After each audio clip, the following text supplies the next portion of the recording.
இன்னைக்கு வீடியோவில் என்ன பார்க்க போகிறோம்? ஒரு ஸ்வீட்க்கு தான் செய்ய போகிறோம்.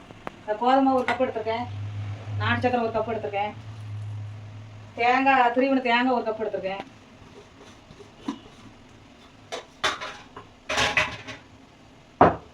ரெண்டு ஏலக்காய் தட்டி எடுத்து வச்சுருக்கேன், கொஞ்சோண்டு உப்பு, தண்ணி ஊற்றி கரைச்சி எடுத்துக்கணும்.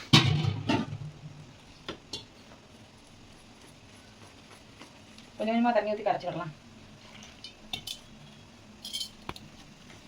கட்டி இல்லாமல் கரைச்சிக்கிடணும். டக்குன்னு வீட்டில் செய்கிற மாதிரி இன்றைக்கி ரெடி பண்ணிக்கிட்டு இருக்கேன்.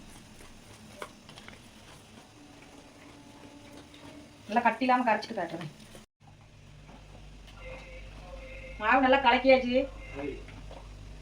உடனே செஞ்சிடலாம். இது மாவை கலக்கி உடனே இட்லி பாத்திரத்தில் தண்ணி சூடாகிட்டு இருக்கு, தண்ணி கொதிச்சுக்கிட்டு இருக்கு. இப்போ நம்ம இட்லி பாத்திரத்தில் தான் ஊற்றி வச்சு அவிச்சு எடுக்க போகிறோம். இப்போ ஒவ்வொரு முந்திரி வச்சுருக்கேன், ஒவ்வொரு புளியிலேயே ஒவ்வொரு முந்திரி வச்சுருக்கேன். இது மேலே இது மாவை ஊற்றிடலாம். இதுதான் மாவு ஊற்றணும், கொஞ்சமாக ஊற்றணும், அதான் வெந்து வரதுக்கு நல்லாயிருக்கும்.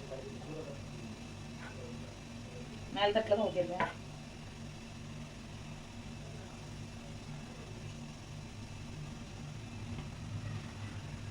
ஊற்றியாச்சு. இது இட்லி பாத்திரத்தில் வச்சு அவிச்சு எடுத்துடலாம். ஒரு 10 நிமிஷம் அவியட்டு வெந்துட்டு எடுத்துடலாம். எடுத்துட்டு காட்டுங்க.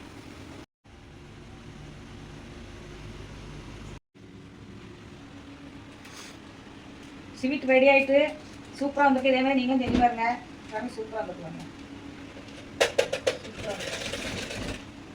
இந்த வீடியோ பிடிச்சிருந்தா லைக் பண்ணுங்கள், ஷேர் பண்ணுங்கள், கமெண்ட் பண்ணுங்கள், சப்ஸ்கிரைப் பண்ணுங்கள். பாய்.